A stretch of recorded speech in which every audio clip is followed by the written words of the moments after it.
2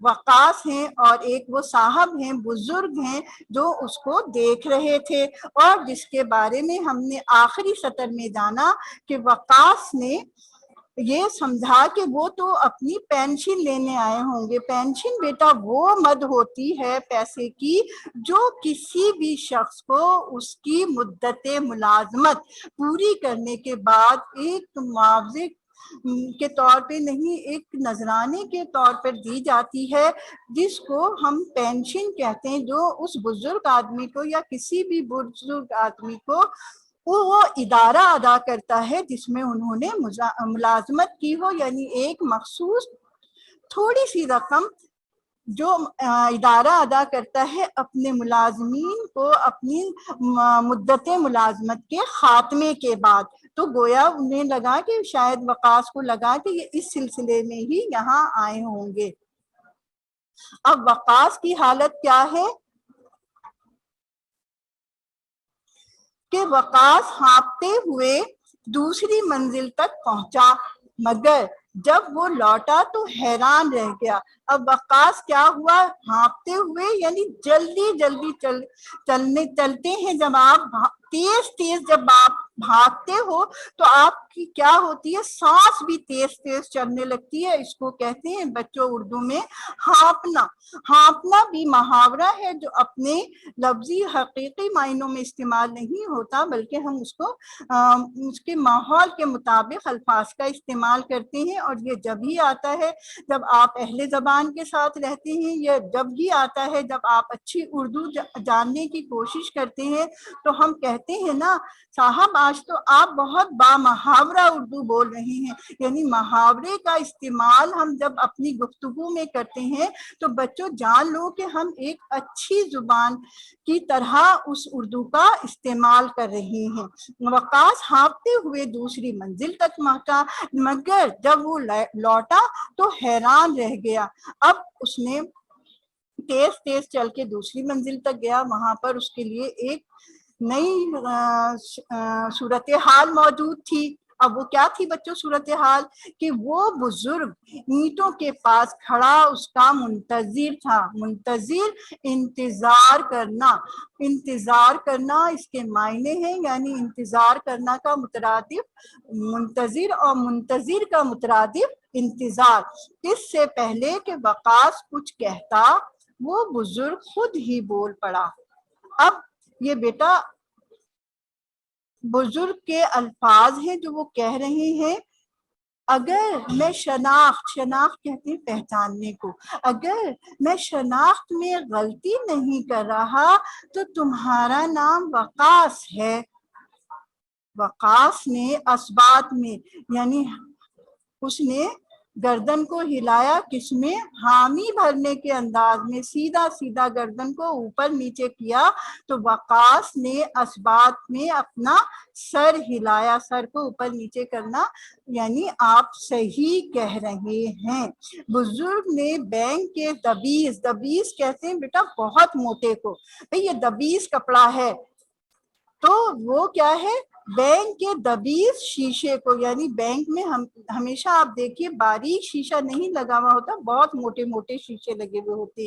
تو بزرگ نے بینک کے دبیس شیشے کے دروازے کی طرف اشارہ کیا اور بولا، کیا تم جانتے ہو کہ تمہاری جگہ اس دروازے کے دوسری طرف ہو سکتی تھی، مگر تم اس دروازے کے اس طرف اتنی شدید گرمی میں دھکے کھا رہے ہو۔ اب یہ تو کسی بات کی طرف اشارہ لگ رہا ہے نا بچوں، یہ جو بزرگ نے اس کو کہا ہے یہ اب کوئی خاص واقعہ آنے والا ہے۔ چلیے آگے ہم دیکھ لیتے ہیں۔ یہ بات کہنے کے بعد وہ بزرگ چل دیا۔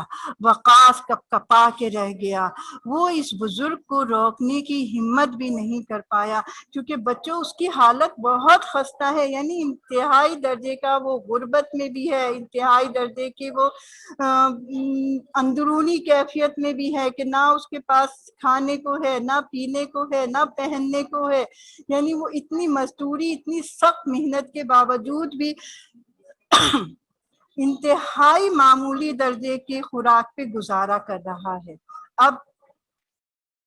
عجیب سی بے چینی نے اسے گھیر لیا کہ یہ کیا بات کہی انہوں نے. بات کیا کہی تھی بچوں جانتے ہو نا؟ انہوں نے کہی تھی کیا تم جانتے ہو کہ تمہاری جگہ اس دروازے کے دوسری طرف بھی ہو سکتی تھی، یعنی تم بینک کے اندر بھی ملازم ہو سکتے تھے اور تم اس وقت ٹھنڈے ٹھار کمرے میں بیٹھ کر قلم چلا رہے ہوتے، مگر تم اس دروازے کے اس طرف اتنی شدید گرمی میں دھکے کھا رہے ہو. یعنی یہ دو تمام تر صورتحال انہوں نے بتائی کہ تم اس جگہ بھی ہو سکتے تھے کہ تم بینک کے اندر کام کر رہے ہوتے، لیکن آج تم بینک کے باہر اتنی شدید گرمی میں اتنی کم اجرت پر کام کر رہے ہو. اب اسے بے چینی ہوئی. باقی دن اس نے مزدوری تو کی مگر وہ اس بزرگ کے متعلق ہی سوچتا رہا کہ کون تھا وہ. اب بزرگ اس کو پہچان گئے ہیں، ابھی اس کو بزرگ کی پہچان نہیں ہو رہی کہ یہ صاحب ہیں کون. اب شام کو چھٹی کے بعد وہ جب گھر واپس لوٹا تب بھی وہ گہری سوچ میں ڈوبا ہوا تھا. کون؟ وقاص. وہ آرام کرنے کے لیے بان کی چارپائی، بیٹا بان ہوتا ہے جوٹ کہتے ہیں، جوٹ جو ہے پٹسن سے بنتا ہے. پٹسن ایک زمین سے اگنے والا پودا ہے، جیسے ہمارے ہاں کپاس ہوتی ہے، گندم ہوتا ہے، جو ہوتا ہے، اسی طرح پٹسن بھی اس کی زیادہ تر پیداوار موجودہ بنگلہ دیش میں زیادہ ہوتی ہے. تو اس پٹسن سے رسی بنائی جاتی ہے، اس رسی کو ہم بان کہتے ہیں. بان کی چارپائی پہ لیٹ گیا. کون تھا وہ؟ آخر کون تھا وہ اپنے آپ سے پوچھ رہا ہے کہ وہ جاننا چاہتا ہے کہ وہ جو اتنی بڑی بات کہہ گیا وہ فرد تھا آخر میں کون. اس کی سوچ کا مرکز بیٹا واحد لفظ ہے، اس کی جمع ہے مراکز. مراکز جمع ہے مرکز واحد ہے. مرکز بس یہی ایک سوال تھا. اچانک پھر جیسے اس کے ذہن میں ایک جگنو سا چمکا. محاورہ وہی جو حقیقی معنوں میں استعمال نہیں ہو، یعنی اس کے ذہن میں دماغ میں کوئی کیڑا جگنو نہیں گھس کے روشن کر رہا تھا. اس کا مطلب ہے کہ ایک خیال کے آتے ہی اس کے دماغ میں اس بات کا جواب مل گیا. پھر جیسے اس کے ذہن میں ایک جگنو سا چمکا، اسے گزرا وقت یاد آ گیا. یعنی ماضی کے واقعات جمع ہے، اس کی واحد ہے بچوں واقعہ. اس کے پردے تصور، اس کی سوچ، اس کے خیالات اس پر ایک کے بعد ایک وارد ہوتے چلے گئے. ایک کے بعد ایک خیال آ رہا ہے، ایک کے بعد ایک فرد آ رہا ہے، ایک کے بعد ایک واقعہ آ رہا ہے. اس کا مطلب یہ ہوا کہ اس کے پاس پوری ایک سیریز بن گئی ہے تسلسل کے ساتھ. اب اس تسلسل میں پہلی چیز کیا اس کو سنائی دیتی ہے؟ وقاص، آج پھر تم اسکول دیر سے آئے ہو؟ استاد جی پوچھ رہے تھے. وہ میں وقاص بہانے بنانے لگا. استاد جی نے پھر پوچھا وقاص ہوم ورک کیوں نہیں کیا؟ سر وہ میں وقاص پھر سے بہانے بنانے لگا. اب یہ پہلی جو واقعہ ہے اس سے آپ کو تھوڑا سا تو کچھ اندازہ ہوا ہوگا کہ یہ جو وقاص ہے ابتدا ہی سے کیا ہے، اسکول دیر سے آ رہا ہے. اب استاد اگر اس سے پوچھ رہے ہیں کیوں دیر سے آ رہے ہو، اس کے پاس کوئی واضح ثبوت یا واضح بات نہیں ہے بتانے کے لیے کہ وہ کیوں دیر سے آیا ہے. اب جب ہوم ورک کے بارے میں پوچھا جاتا ہے اس کے پاس کوئی بھی ایسی بات یا ایسی وضاحت نہیں ہے کہ جو وہ دے سکے، واضح طور پہ بتا سکے کہ کیوں نہیں اس نے ہوم ورک کیا. اب اس کا مطلب ہے، اندازہ ہو رہا ہے کہ یہ وہ بچہ ہے بچوں جو پڑھائی سے بھاگ رہا ہے، پڑھائی میں اس کا دل نہیں لگ رہا ہے، پڑھائی کو وہ کوئی اہمیت نہیں دے رہا ہے. اگلا نثر پارا، دراصل وقاص کا پڑھائی میں دل نہیں لگتا تھا، اپنے ہی جیسے دوستوں کے ساتھ آوارہ گردی کرنا اسے پسند تھا۔ اب اس کو اپنی پوری یہ ماضی یاد آ رہا ہے کہ اس کا رویہ کیا ہوتا تھا۔ اب جو بھی بچوں اس طرح کی زندگی گزارے گا کہ آوارہ دوستوں کے ساتھ جانا پسند کرے گا، پڑھائی میں دل نہیں لگائے گا، تو بچوں شروع کے 3 نثر پارے اس کے لیے عبرت کا سبق ہیں۔ آگے ہم پڑھتے ہیں، استاد جی کا روزانہ خبردار کرنا اسے بالکل پسند نہیں تھا۔ وہ روزانہ اسکول سے بھاگ جاتا، استاد جی کا روزانہ خبردار کرنا اسے بالکل پسند نہ تھا۔ اس کی ہٹ دھرمی دیکھتے ہوئے ایک دن استاد جی بولے، وقاص بیٹا، تعلیم سے غفلت ایک روز تمہیں برباد کر دے گی۔ آج وقت تمہارے تعاقب میں ہے، ایک وقت آئے گا جب تم وقت کا تعاقب کرنا چاہو گے مگر نہیں کر پاؤ گے۔ کتنی بڑی نصیحت ہے بچوں یہ کہ ہم نے استاد جی کے الفاظ پڑھے، وقاص بیٹا تعلیم سے غفلت، یعنی تعلیم کو تم بھولے بیٹھے ہو، یہ رویہ تمہیں برباد کر دے گا۔ آج تمہارے پاس تعلیم کے لیے وقت ہے، تعلیم حاصل کرو۔ آج وقت تمہارا پیچھا کر رہا ہے، یعنی وہ تمہیں روک روک کے کہہ رہا ہے، آؤ میرے پاس، اس سے کچھ لے لو، آؤ اس وقت سے فائدہ اٹھا لو، آؤ اس وقت سے کچھ ایسے بن جاؤ کہ آئندہ تمہیں تکلیف نہ ہو۔ لیکن بچوں ایک وقت آئے گا، یہ آپ سب کے لیے، ہم سب کے لیے بھی سبق ہے کہ ایک وقت آئے گا جب تم وقت کا تعاقب کرنا چاہو گے مگر نہیں کر پاؤ گے۔ یعنی ہم جب چاہیں گے کہ ہم آج کچھ بن جائیں، یعنی یہ وقت ہم نے گزار دیا بہت بری طرح، غفلت میں، لاپرواہی میں گزار دیا، تو کل ہمارے اوپر وہی وقت آ سکتا ہے جو وقاص کے اوپر ابتدائی چند نثر پاروں میں ہم نے پڑھا کہ گرمی کی حالت میں اس کے ہونٹ خشک ہیں، وہ زبان سے اپنے ہونٹوں کو تر کرنے کی کوشش کر رہا ہے، اوپر تک زمین اینٹوں کو، بے شمار اینٹوں کو اپنے سر پہ اٹھاتا ہے اور دوسری منزل پہ پہنچاتا ہے۔ اس کے حالت انتہائی خستہ ہے، کپڑوں کی حالت بہت خستہ ہے، اس کی کوئی اجرت نہیں ہے، تنخواہ نہیں ہے، اور پھر وہ اتنا سہما ہوا بھی ہے کہ کوئی شخص اس کو غور سے دیکھتا ہے، وہ صرف سستانے کے لیے رکا ہے، وہ خوفزدہ ہو جاتا ہے۔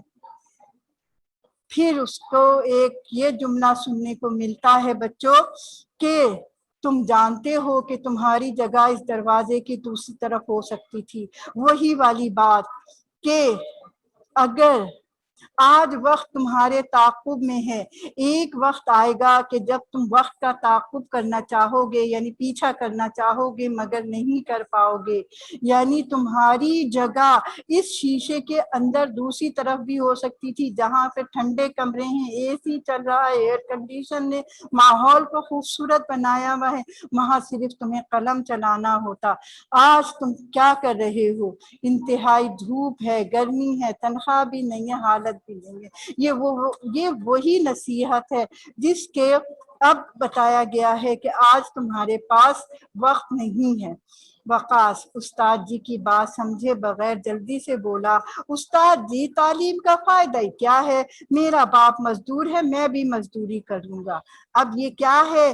یہ وہ واقعات ہیں جو اس کے پردہ تصور پر، اس کی سوچوں پہ آ رہے ہیں۔ ہم نے پڑھا تھا نا کہ جیسے ہی اس کے ذہن میں ایک جگنو سا چمکا، یعنی اس کے ذہن میں ایک ایسا خیال آیا جو اس کے ماضی کو روشن کر گیا، اور اس کے ماضی کے واقعات اس کے سامنے آنے لگے ایک تصویر کی طرح۔ اب اس تصویر میں ایک جملہ کیا ہے کہ میرا باپ بھی مزدور ہے، میں بھی مزدوری کر لوں گا، تعلیم کا کیا فائدہ؟ یہ سن کر استاد جی سرد آہ بھر کے رہ گئے۔ بچوں سرد آہ بھرنا بھی محاورہ ہے، گویا انتہائی ٹھنڈی سانس لینا اور پھر تعصب یعنی افسوس کرنا۔ تعصب سے بولے یہ دھوپ اور چھاؤں کا فرق ہے۔ وہی دھوپ اور چھاؤں نا کہ دبیس شیشے کے ایک طرف چھاؤں ہے اور دبیس شیشے کے دوسری طرف دھوپ ہے، تو اسی کو کہا کہ یہ دھوپ اور چھاؤں کا فرق ہے۔ دھوپ کا متضاد چھاؤں اور چھاؤں کا متضاد ہے دھوپ، یعنی دھوپ کی الٹ ہے چھاؤں اور چھاؤں کی الٹ ہے دھوپ۔ اور یہ وہی ہے جو ہم نے اس صفحے یعنی صفحہ نمبر 25 کے پہلے نثر پارے میں پڑھا کہ ایک تم جانتے ہو تمہاری جگہ اس دروازے کے دوسری طرف بھی ہو سکتی تھی جہاں چھاؤں ہے، لیکن تم دھوپ میں کھڑے ہو۔ تو یہ دھوپ اور چھاؤں کا فرق ہے، ابھی تم اس فرق کو سمجھ نہیں پاؤ گے۔ یہ وہ دور ہے جب وقاص اسکول میں تعلیم حاصل کر رہا تھا اور استاد کی نصیحت تھی جو اسے بہت بری لگتی تھی۔ بچوں، نصیحت کو کبھی بھی برا نہیں سمجھنا چاہیے۔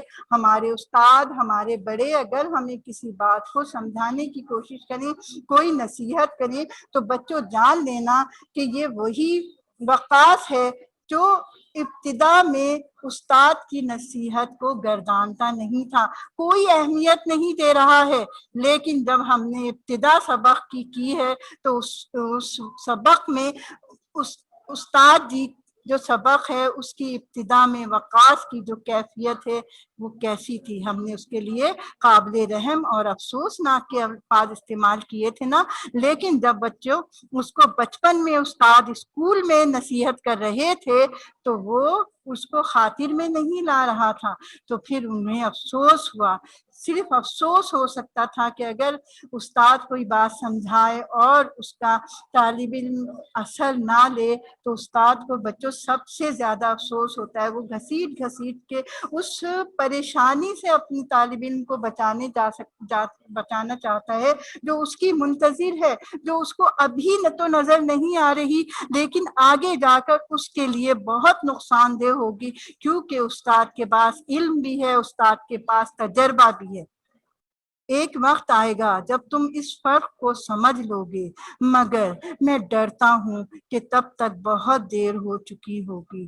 یہی ہوا ہے نا بچوں، دیر ہو گئی، اس کو وقاص کو سمجھ میں نہیں آیا اور اس نے استاد کی باتوں پر عمل نہیں کیا، نہ وہ اسکول آیا، نہ پڑھائی میں دل لگایا، نہ اس نے علم کی اہمیت کو سمجھا۔ اس نے کہہ دیا نا کہ تعلیم کا فائدہ ہی کیا ہے، میرا باپ مزدور ہے میں بھی مزدوری کر لوں گا۔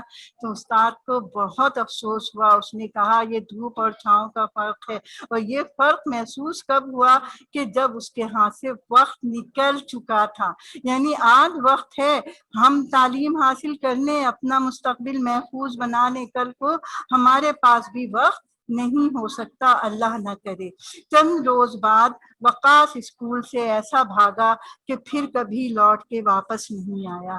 اب یہ جو ہے اس کے پردے دماغ میں اس کے ایک پردے کی طرح ایک تصاویر کا تسلسل ہے جو وہ سوچ رہا ہے کہ وہ نہ اسکول صحیح سے گیا، نہ اس نے استاد کی باتوں پہ دھیان دیا، اور کیا کیا کہ پھر ایک دفعہ جب اسکول سے ایسا گیا کہ پھر لوٹ کے نہیں آیا کیونکہ وہ پڑھنا ہی نہیں چاہتا تھا، تو وہ پھر کیا ہوا کہ وہ اپنے باپ کے ساتھ مزدوری کرنے لگا، کتابوں کی جگہ اینٹوں نے لے لی۔ پہلے وہ کتابوں کو اٹھا کر اسکول لے جایا کرتا تھا، اب وہ اینٹیں ڈھونے کا یعنی اینٹیں اٹھا کر ایک جگہ سے دوسری جگہ لے جانے کا کام کرنے لگا۔ اینٹیں بیٹا وہ ایک مختصر حصہ ہے جس کو ملا کر پوری عمارت تعمیر کی جاتی ہے۔ تو زمانے کے دھکوں نے اسے دھوپ اور چھاؤں کا فرق سمجھا دیا، یعنی آج ایک جگہ ہے، کل دوسری جگہ نوکری ہے، آج یہاں سے نکال دیا گیا، کل وہاں بیٹھا ہوا ہے، آج یہ کام کر رہا ہے، کل اس کے ساتھ کام کر رہا ہے۔ تو یہ زمانے کے دھکے ہوتے ہیں جو اس کو سکون کا سانس نہیں تھا اس کی زندگی میں۔ زمانے کے دھکوں نے اسے دھوپ اور چھاؤں کا فرق سمجھا دیا، یعنی اگر وہ آج تعلیم یافتہ ہوتا تو کسی بھی ادارے میں بہترین انداز سے کام کر رہا ہوتا۔ اب وقاص کو یہ بزرگ آدمی ملا تھا، اس بزرگ نے وقاص سے کہا تھا جانتے ہو تمہارا مقام اس دروازے کے پیچھے ہو سکتا تھا، یعنی اگر تم پڑھائی سے نہ بھاگتے، پڑھائی میں دل لگاتے، اپنا ہوم ورک کرتے، استاد کی نصیحتوں کو درخورے اتنا جانتے، شاباش بچوں آپ سمجھ گئے، یہ بھی میں نے محاورہ استعمال کیا، یعنی ان کو اہمیت دیتے ان کی باتوں کو۔ شاباش آپ بھی کوشش کریں کہ اپنی عام روزمرہ میں زیادہ سے زیادہ مواقع کے لحاظ سے محاوروں کا استعمال کریں، آپ بہترین اردو بولنے والوں میں شامل ہو جائیں گے۔ تمہارا مقام اس دروازے کے پیچھے ہو سکتا تھا، مگر افسوس تم نے اپنے لیے اس دروازے سے باہر کی دنیا کا انتخاب کیا۔ یعنی دھوپ اور چھاؤں، دھوپ اور چھاؤں کو ہم کہتے ہیں وہ چیز جو سکون دے، چھاؤں ہے دھوپ جو بے چین کر دے۔ تو گویا ہم اگر اپنے لیے خود یہ انتخاب کریں کہ ہمیں دروازے کی اس طرف رہنا ہے، یعنی یہ بار بار بچوں اس کا استعمال کا مقصد یہ بتایا گیا ہے کہ یہ دو رویے ہیں، یہ دو انداز ہیں، یہ دو کیفیتیں ہیں، یہ دو کامیابی اور ناکامی ہے کہ ہم اگر اپنے ہاتھ سے فیصلہ کرتے ہیں کہ ہمیں دھوپ میں جھلسنا ہے یا ہمیں اپنی زندگی میں سکون لانا ہے اور اس کو پرسکون انداز سے گزارنا ہے۔ یہ ایک وقت ہوتا ہے جو ہمارے ہاتھ میں ہوتا ہے، یقیناً بچوں یہ وہ وقت ہے جو آپ کے ابھی بھی ہاتھ میں ہے۔ لہٰذا بچوں اس سبق کا آپ کی کورس میں، آپ کے نصاب میں شامل کرنے کا مقصد یہ ہے کہ آپ میں سے بھی اللہ نہ کرے کوئی ایسا بچہ ہے تو وہ اپنے آپ کو سنبھال لے۔ اب استاد صاحب کی بات وقاص کی سمجھ میں آ گئی تھی۔ دروازے کے پیچھے تعلیم یافتہ لوگ سکون سے بیٹھے قلم کی مدد سے اپنا کام کرتے ہیں، اور دروازے کے باہر اس جیسے کتنے ہی بھگوڑے جنہوں نے اسکول کو چھوڑ دیا تھا، بھگوڑے محنت مزدوری کرنے پر مجبور ہیں۔ اچانک وقاص بے اختیار اچھل پڑا، یادوں کی لہروں پر بہتے ہوئے۔ اب یہ یادوں کی لہریں بھی محاورہ بیٹا بہت خوبصورت یہ سبق جو کہانی کی صورت میں ہے، بہت بامحاورہ ہے۔ یادوں کی لہروں پر بہتے ہوئے اس بزرگ کی صورت اس کے دماغ میں نمایاں ہو گئی، ظاہر ہو گئی، نمایاں ہو گئی۔ اگلے ہی لمحے اس کی آنکھیں آنسوؤں سے لبریز ہو گئیں۔ کون تھا وہ؟ وقاص کو اپنے سوال کا جواب مل چکا تھا۔ وہ بزرگ کوئی اور نہیں، اس کے استاد جی تھے۔ استاد جی کا اندیشہ، یعنی ان کی جو ذہن میں اس کے متعلق برے خیالات آئے تھے وہ سچ ثابت ہو چکے تھے، اور وقاص یہ بات سمجھنے میں بہت دیر کر چکا تھا۔ بچوں آج ہم نے سبق کی بلند خوانی مکمل کر لی ہے۔ آج ہم اس کو یہیں پر روکتے ہیں۔